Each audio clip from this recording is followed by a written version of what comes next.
Silicon Valley ramping up its war against President Trump on all fronts. That was the Airbnb ad that aired at last night's Super Bowl. And well, the Valley darlings that's just one of them, along with some of the giants, Tesla, Apple, Google, Facebook.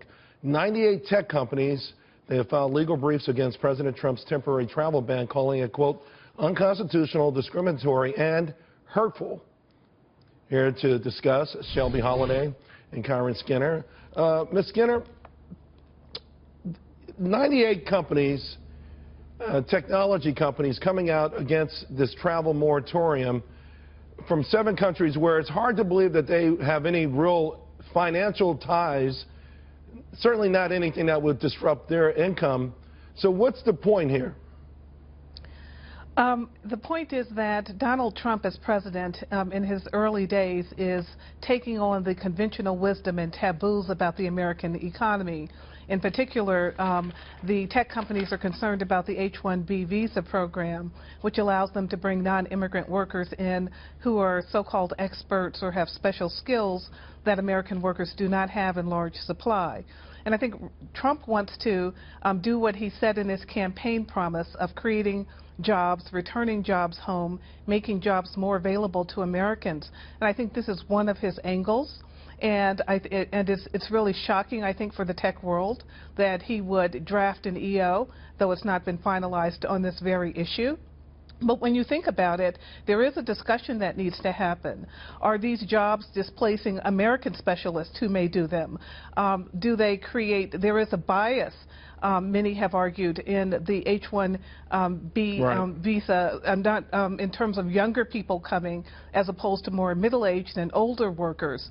All of this is going to be looked at now, and I think it's shocking for the tech world that, in fact, Washington will kind of inspect them at a level that they had not expected to happen so quickly. Shelby, to that point, Silicon Valley is throwing a lot of money into D.C. the last few years. They might have been seeing something like this coming.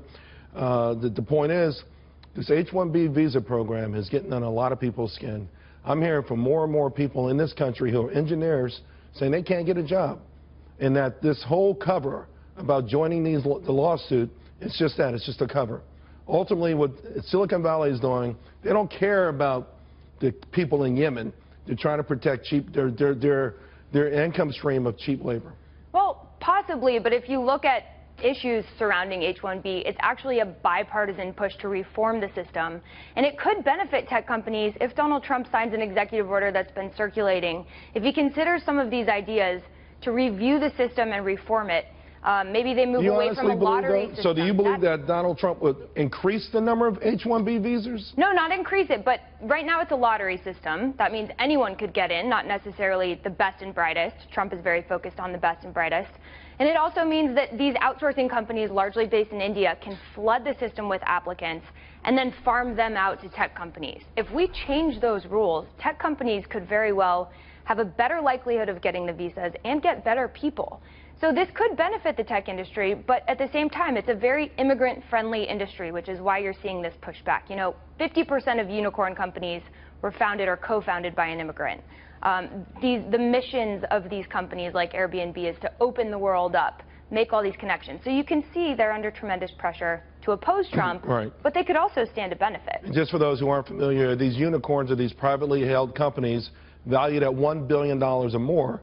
Really hot sector in Silicon Valley. A lot of them are going to start going public soon. But, Kiron, here's the thing. Right now, we allow 65,000 H-1B visas. Then there's a 20,000 exemption for folks who've gotten a master's degree from a U.S. university.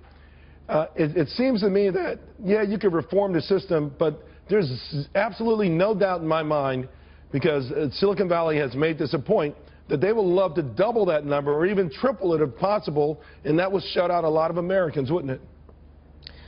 Not necessarily, but you do make an important point, Charles, about the potential for that to happen. We have to also think about the positive case that the Valley is making, that having these non-immigrant workers in the United States helps lead to a kind of intellectual and innovation synergy among the American workers and their non-American counterparts. And that's been part of what has made the Valley such a spectacular success in world history. So I think when they say they want more of this, I think they've got to refine their argument and make it clear that it's not against the American specialist worker, the PhD in computer science. Well, they're going to have to make that clear. Let me give me 1 second because I want to bring in another guest, Raul Pupo, who has extensive experience.